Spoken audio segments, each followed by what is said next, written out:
은혜 받으실 하나님의 말씀은 창세기 18장 1절부터 15절까지의 말씀입니다. 제가 봉독해 드리도록 하겠습니다. 여호와께서 마물의 상수리 나무들이 있는 곳에서 아브라함에게 나타나시니라. 날이 뜨거울 때 그가 장막문에 앉아 있다가 눈을 들어본즉 사람 셋이 맞은편에 서 있는지라. 그가 그들을 보자 곧 장막문에서 달려나가 영접하며 몸을 땅에 굽혀 이르되 내 주여 내가 주께 은혜를 입었사오면 원하건대 종을 떠나 지나가지 마시옵고 물을 조금 가져오게 하사 당신들의 발을 씻으시고 나무 아래에서 쉬소서. 내가 떡을 조금 가져오리니 당신들의 마음을 상쾌하게 하신 후에 지나가소서. 당신들이 종에게 오셨음이이다. 그들이 이르되 내 말대로 그리하라. 아브라함이 급히 장막으로 가서 사라에게 이르되 속히 고운 가루 세 스아를 가져다가 반죽하여 떡을 만들라 하고, 아브라함이 또 가축대 있는 곳으로 달려가서 기름지고 좋은 송아지를 잡아 하인에게 주니 그가 급히 요리한지라. 아브라함이 엉킨 젖과 우유와 하인이 요리한 송아지를 가져다가 그들 앞에 차려놓고 나무 아래에 모셔섬에 그들이 먹으니라. 그들이 아브라함에게 이르되 내 아내 사라가 어디 있느냐? 대답하되 장막에 있나이다. 그가 이르시되 내년 이맘때 내가 반드시 내게로 돌아오리니 내 아내 사라에게 아들이 있으리라 하시니 사라가 그 뒤 장막문에서 들었더라.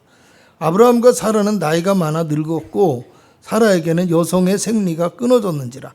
사라가 속으로 웃고 이르되 내가 노쇠하였고 내 주인도 늙었으니 내게 무슨 즐거움이 있으리요. 여호와께서 아브라함에게 이르시되 사라가 왜 웃으며 이르기를 내가 늙었거늘 어떻게 아들을 낳으리요 하느냐. 여호와께 능하지 못한 일이 있겠느냐. 기한이 이를 때 내가 내게로 돌아오니 사라에게 아들이 있으리라. 사라가 두려워서 부인하여 이르되 내가 웃지 아니하였나이다. 이르시되 아니라 네가 웃었느니라. 하나님의 약속이라는 제목을 가지고 은혜를 나누고자 합니다. 약속이라는 말을 사전에서 찾아보았습니다. 그랬더니 다른 사람과 앞으로의 일을 어떻게 할 것인가를 미리 정하여 두거나 또는 그렇게 정한 내용이라고 합니다. 그러니까 어떤 대상과 앞으로 어떻게 할 것인지를 정한 내용을 약속이라고 한다면 그 내용을 가지고 그렇게 하기로 결정을 함께 하잖아요. 그럼 그게 약속을 했다라고 하는데, 만약에 그 약속을 했는데 어느 한쪽이 약속을 지키지 않아서 다른 한쪽이 손해를 입거나 또 상처를 받을 수도 있기 때문에 법적인 강제성을 가지고 증인이나 아니면 문서와 같은 수단을 통해서 확실하게 만드는 것들을 계약이라고 그렇게 합니다. 그래서 약속과 계약은요, 사실은 같은 뜻을 가지고 있으면서도 다르다고 할 수 있어요. 예를 들어서 정치인들이 선거를 하게 되어지면 공약이라는 것을 하게 되잖아요. 그런데 선거가 끝나고 나면 언제 그랬냐는 듯이 다 잃어버리고 모른 척하는 그런 모습을 보게 되어집니다. 여러분, 이들은 약속을 할 때는 계약을 하는 것처럼 반드시 내가 책임을 질 것이라고 큰 소리를 쳐요. 그렇지만 그것은 정작 표를 얻기 위한 수단일 뿐이고 계약은 한 것은 아니기 때문에 선거가 끝나면 그냥 지키지 않아도 된다라고 생각해 버린다라는 거예요. 여러분, 사람과 사람이 맺는 이 약속, 맺는 것을 약속이라고 한다면요, 또 하나님과 인간 사이에 맺는 약속을 오늘 성경은 언약이라는 말로 표현을 합니다.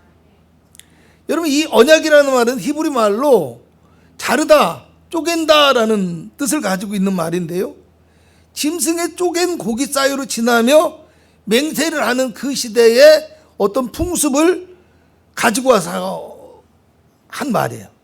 그리고 또 생명을 걸고 약속을 한다는 것이고요, 또 피를 흘림으로 맺는 언약이기 때문에 인간이 생각하는 그 계약보다도 훨씬 더 중요하고 엄중한 것이라고 생각해야 됩니다. 그런데 이렇게 하나님과 사람 사이에 맺는 언약에 또 다른 특징 하나가 있는 게 뭐냐면은 서로가 동등한 입장에서 이 약속을 하는 것이 아니라 창조주이신 하나님께서 피조물이 되는 인간을 향하여서 주권적으로 맺으시는 일방적인 언약이라는 것이야. 그냥 내가 뭘 조건을 달고 하는 것이 아니라 하나님께서 일방적으로 주권적으로 우리에게 언약을 주셨다라는 겁니다.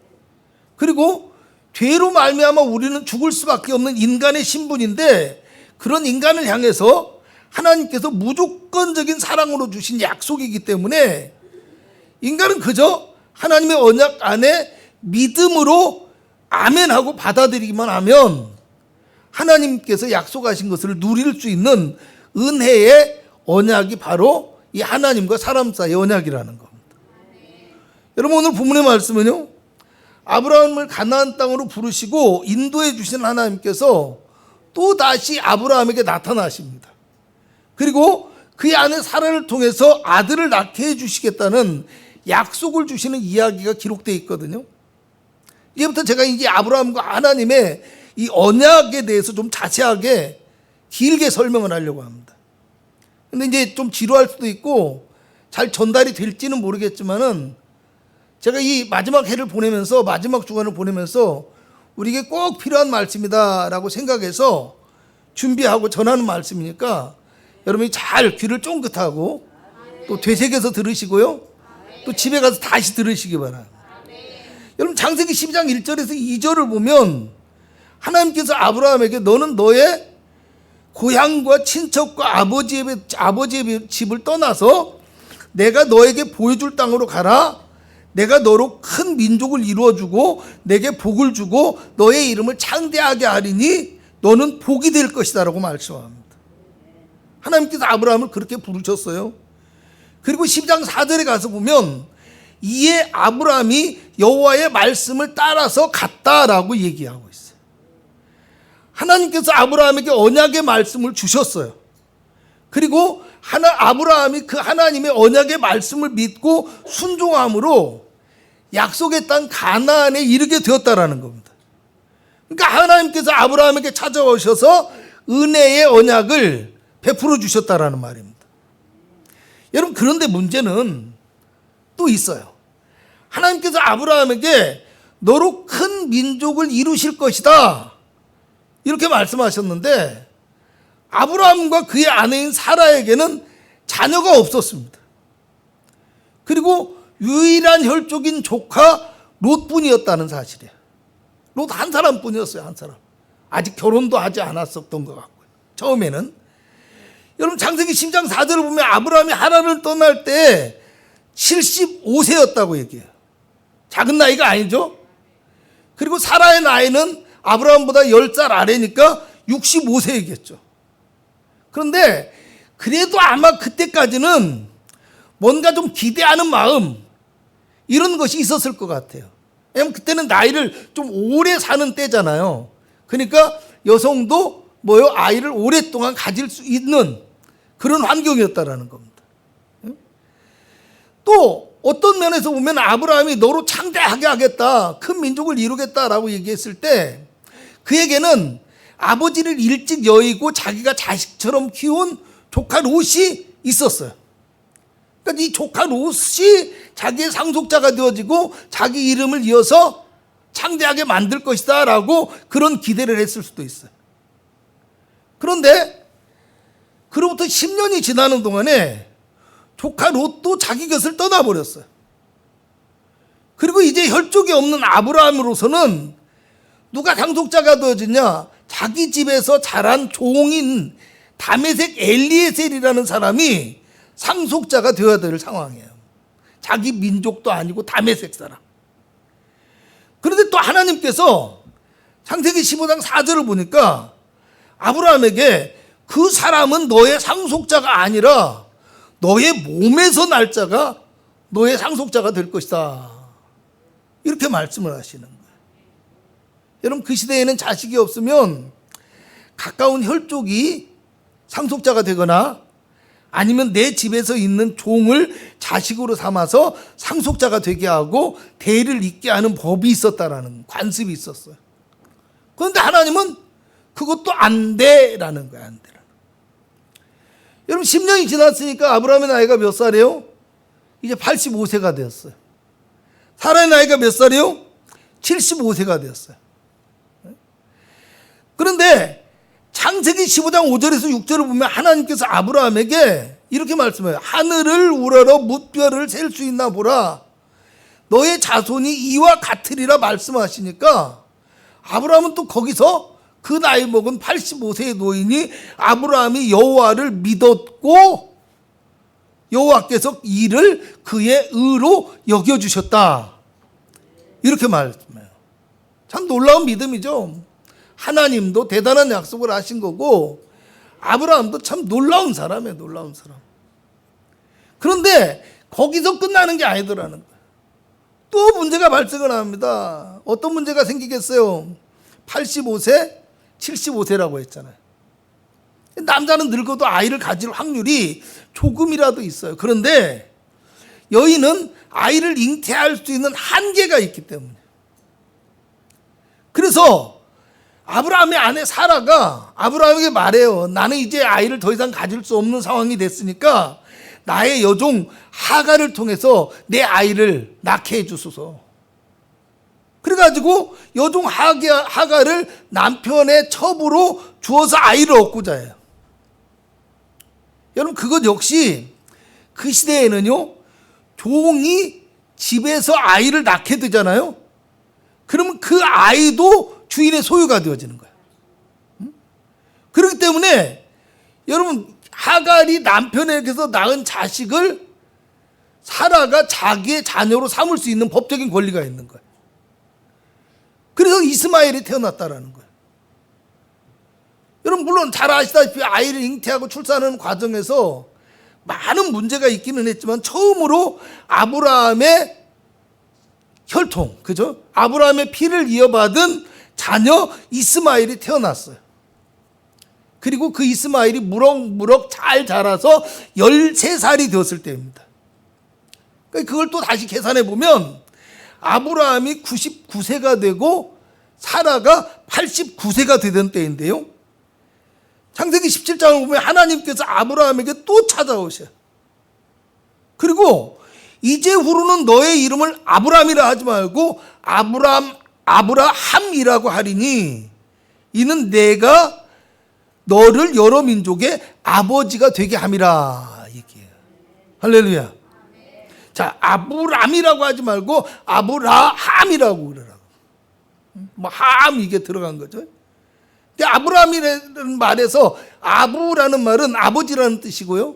남이라는 말은 귀하다 뭐 그런 뜻이에요. 그래서 귀한 아버지 뭐 이런 뜻을 가지고 있는데 아브라함 이렇게 하면요. 아부는 앞에 말씀드렸듯이 아버지잖아요. 라함 이거는 어떤 뜻을 가지고 있냐면 무리라는 뜻을 가지고 있어요. 그러니까 무리의 아버지 이렇게 되어지는데요. 의미를 가지고 있게 되어지는데 하나님께서는 그 의미를 뭐라고 하냐? 민족의 아버지가 되게 하겠다. 할렐루야. 네? 여러분 자식이 단 한 명뿐이지만 아브라함은 하나님을 온전히 믿고요. 하나님의 능력과 권능을 충분히 경험한 사람이에요. 그리고 믿음으로 아무것도 모르고도 하나님의 말씀을 따라서 왔던 사람이고 이제껏 하나님 앞에 믿음을 드리고 믿음의 삶을 살았잖아요. 물론 실수도 있었지만. 그렇기 때문에 사실 이렇게 말씀하실 때까지 너의 이름을 아브람이라고 하지 말고 아브라함이라고 해라. 그냥 아버지가 아니라 민족의 아버지가 되어라. 이렇게 말했을 때만 하더라도 충분히 믿을 수가 있었어요. 왜 그랬을까요? 이스마엘이 있어요. 이스마엘. 단 한 명의 자녀이지만 이스마엘은 힘이 건장하고요. 아주 건강했어요. 건강했어요. 나중에 보면 이스마엘을 통해서도 12족속이 나와요. 12족속. 민족을 이루게 하시거든요. 그런데 갑자기 또 문제가 발생했어요. 무슨 문제냐면 하나님께서 이번에는 내 아내 사례를 사례라 하지 말고 사라라 하라 그럽니다. 그러면서 그가 너에게 아들을 낳아주게 하며 내가 그에게 복을 주어 여러 민족의 어머니가 되게 할 것이다. 할렐루야. 이런 말씀을 하세요. 여러분 이 말을 들었다면 우리 입장에서 어떨 것 같아요? 네? 여러분 이미 13년 전에 그러니까 14년 전이 되어지겠죠. 아이를 잉태하고 낳아서 그 아이가 13세가 되었으니까 14년이 되어지겠죠. 14년 전에 사라에게는 자식을 낳을 수 없어서 사라가 할 수 없이 궁여지책으로 여종인 하갈을 통해서 겨우 한 명의 자녀를 가졌어요. 아브라함도 이제 생산 능력이 떨어졌다는 얘기일 수도 있어요. 그렇잖아요. 겨우 한 명의 자녀를 갖게 되었는데, 그런데 하나님께서 사라를 통해서 아이를 갖겠다. 그러니까 아브라함이 엎드려서 웃으면서 마음속으로 탄식을 해요. 아이고, 100세 된 사람이 90세인 사라가 어떻게 자식 낳겠습니까? 그러면서 하나님 앞에 이스마엘이나 하나님 앞에 살기를 원하나이다. 이렇게 아뢰거든요. 내 상속자가 이스마엘이 되어지고, 하나님 이 이스마엘이나 잘 돌봐줬으면 좋겠습니다. 내가 뭘 할 수 있겠습니까? 이 나이 먹어서. 뭐 이런 거겠죠. 근데 하나님께서 뭐라고 해요? 아니라 네 아내 사라가 너에게 아들을 낳으리니 너는 그 이름을 이삭이라 하라. 내가 그와 내 언약을 세우리니 그의 후손에게 영원한 언약이 되리라. 이렇게 말씀합니다. 자식을 낳을 수 없는 사라를 통해서 아들을 주시겠다는 거고요. 그 아들을 통해서 언약의 말씀을 이루어 주시겠다고 하는데, 여러분 사실 아무리 믿음이 좋은 아브라함이라고 할지라도 여러분 그것을 과연 믿을 수 있겠냐라는 거예요. 그렇잖아요. 상황이 그래요. 그런데요, 여러분 아브라함이 바로 하나님께서 말씀하시고 난 다음에 더 이상 말은 없지만 이렇게 돼 있어요. 집안에 있는 모든 남자들을 데려다가 할례를 받게 합니다. 이 할례를 받는 게 어떤 의미가 있냐면, 창세기 17장 10절에서 11절을 보면 너희 중 남자는 다 할례를 받으라. 이것이 나와 너희와 너희 후손 사이에 지킬 내 언약이고 내 언약의 표징이라고 말씀하시죠. 그러니까 아브라함이 하나님께 말씀을 듣고 그 다음에 바로 할례를 행했다라는 것은 하나님의 언약을 아브라함이 지금 믿었다라는 거예요. 그 언약에 아브라함이 언약의 도장을 같이 찍은 거예요, 믿음으로. 할렐루야. 여러분 로마서 4장 17절에서 21절을 보면 이것에 대해서 뭐라고 나왔냐? 잘 보시기 바랍니다. 그가 믿는 바 하나님은 죽은 자를 살리시며 없는 것을 있는 것으로 부르시는 이시라. 아브라함이 바랄 수 없는 중에 바라고 믿었으니 이는 내 후손이 이와 같으리라 하신 말씀대로 많은 민족의 조상이 되게 하려 하심이라. 같이 합니다. 시작. 그가 100세나 되어 자기 몸이 죽은 것 같고 사라의 태가 죽은 것 같음을 알고도 믿음이 약하여지지 아니하고 믿음이 없어 하나님의 약속을 의심하지 않고 믿음으로 견고하여져서 하나님께 영광을 돌리며 약속하신 그것을 또한 능히 이루실 줄을 확신하였으니. 아멘. 하나님께서 능히 이루실 거라고 아브라함이 그것을 믿었다라는 거예요.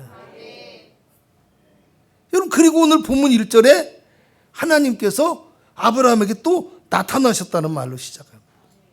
아브라함의 극진한 대접을 받고 난 다음에 하나님께서 이제는 사라를 찾아요. 사라. 네 안에 사라가 어디 있느냐. 여러분, 전능하신 하나님, 전지하신 하나님께서 사라가 어디 있는지 모르시겠어요? 왜 사라를 찾았겠어요? 사라가 어디 있는지 모른다라는 것이 아니라 사라를 찾는 소리를 통해서 지금 사라에게 하실 말씀이 있다라는 거예요. 누구에게 하실 말씀? 사라에게도 하실 말씀이 있다라는 거예요. 그리고 본문 10절을 보면 내년 이맘때 내가 반드시 너에게 돌아오리니 네 아내 사라에게 아들이 있으리라 하시니 사라가 그 뒤 장막문에서 들었다고 합니다. 여러분, 사실 아브라함에게는 이미 창세기 17장 21절에 내 언약은 내년 이 시기에 사라가 내게 낳을 이삭과 세우리라 시기까지 정확히 말씀을 하셨어요. 그러니까 아마 지금은 이런 정도가 될 것 같아요. 아브라함에게 그 언약을 한 다음에 한 2달 정도의 간격이 있었던 것 같아요. 왜냐면 내년 이 시기라고 했는데 지금 여러분 여성의 임신 기간이 10개월이잖아요. 그러니까 어느 정도 시간이 지난 다음에 아브라함이 할례 의식을 행하고 여러 가지 준비를 하고 난 다음에 또 이번에는 사라에게 찾아온 거라는 거예요. 할렐루야. 그러니까 이미 아브라함에게는 약속을 하셨어요. 아브라함이 믿었어요. 그러니까 지금은 하나님께서 아브라함과 얼굴을 마주하고 있지만 실질적인 말씀은 누구에게 하고 있냐? 사라에게 하고 있다라는 거예요. 사라에게 주시는 하나님의 약속의 말씀입니다. 우리 딸 어딨지? 어딨지? 이렇게 하듯이 그잖아요. 사라가 어딨지? 여기 다 듣고 있는 줄 알면서 사라에게 아들이 있으리라. 할렐루야. 여러분 잘 생각해 보십시오. 그 말을 들은 사라의 입장으로 한번 돌아가 봅니다. 자식이 없어요. 그래서 자기의 종을 남편에게 첩으로 주었더니 이 첩이 은혜로 생각하지 않고 오히려 아이를 갖고 난 다음에 자기를 멸시해요. 그래서 그 아픔과 고통이 있는 여인이에요. 그런데 하나님께서 지금 그에게 찾아오셔서 사라야 너에게 아들이 있을 것이다. 여러분 얼마나 은혜가 넘치고 얼마나 감격스러운 말씀이냐라는 거예요. 네? 여러분 그런데요 이어지는 11절의 말씀 보면 이렇게 나와 있어요. 아브라함과 사라가 나이가 많아 늙었고 사라에게는 여성의 생리가 끊어졌다고 합니다. 그러니까 이 은혜로운 말씀을 들었지만 하나님의 귀한 언약이 나에게 임했지만 이미 현실은 생물학적으로 불가능한 상황이 되어버렸다는 거. 얼마나 안타까운 일이에요. 그죠? 하나님의 그 생명의 말씀이 임했는데 현실을 보니까 캄캄하다라는 거예요. 가능성 0%라는 얘기예요. 그래서 사라가 속으로 웃으며 생각했다고 합니다. 내가 노쇠하였고 내 주인도 늙었으니 나에게 무슨 즐거움이 있으리요. 할렐루야. 한탄을 하는 거예요. 한탄을. 하나님 말씀하신 건 좋은데 생각해 주시는 건 좋은데 하나님 이제 와서 뭘 하겠습니까? 내가 뭘 할 수 있겠습니까? 이런 뜻도 있을 수 있고요. 하나님 그렇게 말씀하시긴 하는데 하나님 이제 끝났는데 그런 말씀 하셔봤자 소용없어요. 뭐 이런 뜻도 될 수 있겠죠. 무슨 얘기예요? 사라에게 믿음이 없었던 건 아니에요. 아브라함을 정말 헌신적으로 보필하고 믿음의 길에 동행해온 사람이에요. 그리고 믿음이 있어요. 그렇지만 환경이 그런 거 어쩌라는 거예요. 현실이 이렇게 된 걸 어쩌라는 거예요. 여러분 그렇지 않아요? 어쩝니까? 여러분 생각해 봅니다. 아브라함이 민족의 아버지인 아브라함이 됐어요. 사실은 제가 여러분에게 혼돈을 주지 않기 위해서 그냥 처음부터 끝까지 아브라함이라고 얘기를 하는데 창세기 12장 1절에서 아브라함을 부를 때는 아브람이었어요. 그의 이름이. 17장에 오면은 너의 이름을 아브라함이라고 해라. 아내의 이름을 사라라고 얘기해라. 그리고 난 다음부터는 이제 성경이 그의 이름을 아브라함이라고 하고 사라라고 얘기합니다. 민족의 아버지 아브라함, 민족의 어머니 사라가 되었다라는 겁니다. 그러니까 하나님의 언약의 사람, 하나님의 은혜를 받은 사람, 약속이 있는 사람이 되었다라는 거예요. 그런데 지금 현실은 어때요? 이름은 약속의 사람이 되었는데 환경은 그대로라는 거예요. 변한 게 없어요. 그것뿐이겠어요? 환경이 바뀌지 않았을 뿐만 아니라 더 절망적인 환경과 더 절망적인 상황 속에 놓여 있는 모습이라는 겁니다. 그러니까 사실은 이 믿음을 갖지 못한 사라의 마음이 우리가 충분히 이해할 수가 있겠잖아요. 우리는 뭐 그 다음에 이삭도 태어나고 그 다음에 야곱도 태어나고 이스라엘 민족이 저렇게 건재한 걸 보니까 하나님은 이렇게 역사하시는 하나님이다 알고 있으니까 믿을 수 있을 것 같지. 죄송한데 그거 알고 있어도 저한테 그 말씀 주시면 믿을 수 있을까요? 솔직히 자신이 없어요. 저도 자신이 없어요. 여러분은 어떻게 생각하십니까? 어떻게 생각하세요? 비단 이런 것뿐이겠습니까? 사라에게만 이런 상황이 찾아올까요? 제가 하고 싶은 말이 그거예요. 우리의 믿음의 현실도 똑같을 수 있다라는 거예요. 아멘. 우리는 하나님의 백성이며 성도라는 이름을 가지고 있지만 또 하나님의 약속의 말씀을 붙들고 믿음으로 살아가려고 하고 있지만 때로는 믿음을 지키는 것조차도 힘든 상황과 환경 가운데서 방황하고 있는 모습이 우리의 현실이라는 거예요. 여러분, 아브라함은 아무것도 모르고 하나님이 가라고 하니까 갈 바조차도 알지 못하고 갔다고 해요. 가나안 땅으로. 생면부지의 땅으로 홀로 조카롯 한 사람 데리고. 근데 우리에게는 하나님의 약속의 말씀이 있고 선진들의 믿음의 증거들이 이렇게 가득히 있어요. 우리의 삶의 믿음의 경험이 가득히 있어요. 근데 왜 우리는 현실 속에 머물러 있다고 생각하십니까? 우리의 믿음이 눈에 보이는 현실에만 있기 때문이라는 거예요. 거기에 머물러서 나아가지 못하기 때문이에요. 그 너머를 바라보지 못하기 때문이에요. 여러분, 우리의 믿음이 하나님의 언약 가운데 들어가고요. 우리의 마음이 하나님의 임재 안에 머무를 수 있어야 되고 우리의 생각이 하나님의 손 안에 붙들려야 된다는 거예요.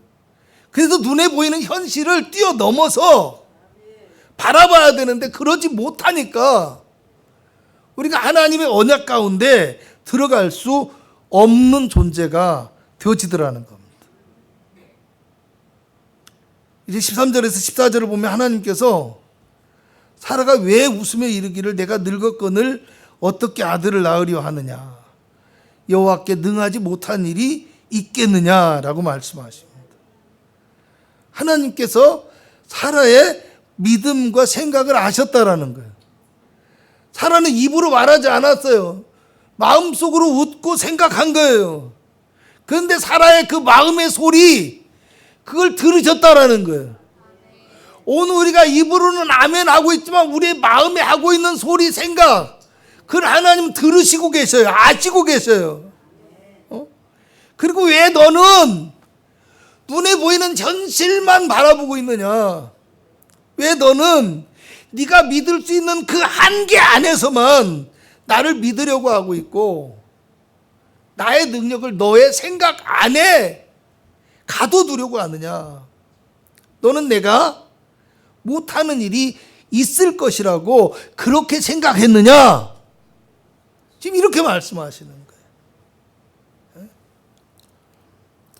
오늘 우리는 하나님의 언약의 말씀을 따라서 살아가는 믿음의 사람인지 아니면 환경과 상황에 따라서 현실만을 고집하며 살아가고 있는 믿음 없는 사람인지 생각해 볼 수 있어야 됩니다.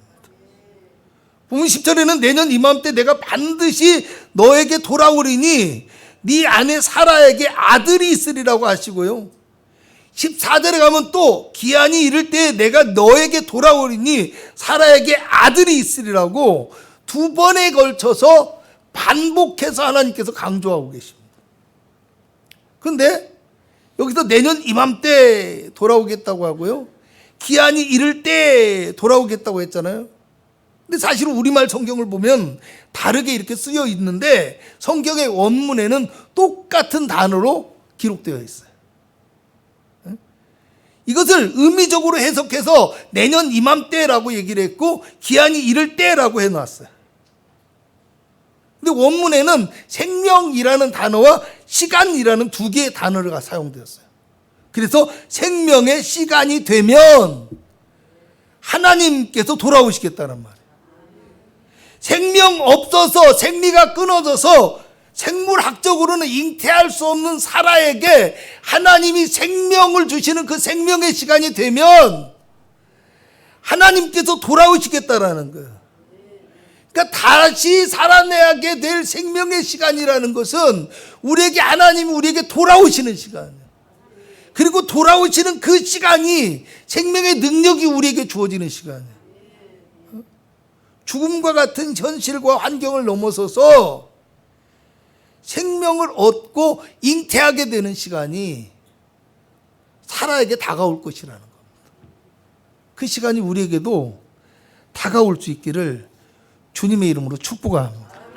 내가 하나님을 따라가고 믿고 그분을 모셔드릴 때, 그분이 나에게 찾아오실 때 우리의 삶은 현실이 변해서 생명이 되어지는 역사가 있을 줄 믿으시기 바랍니다.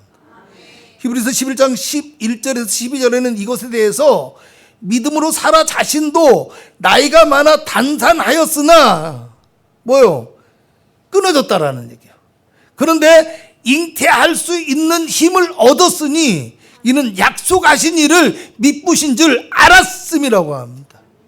그리고 뭐라고요? 이러므로 죽은 자와 같은 한 사람으로 말미암아 하늘의 허다한 별과 해변의 무수한 모래와 같이 많은 후손이 생육하였느니라고 말씀합니다. 여러분, 약속하신 일을 믿으신 줄 알았다라는 말은 믿을만 하다라는 거예요. 그 사람 믿을만 해. 내가 보장할게.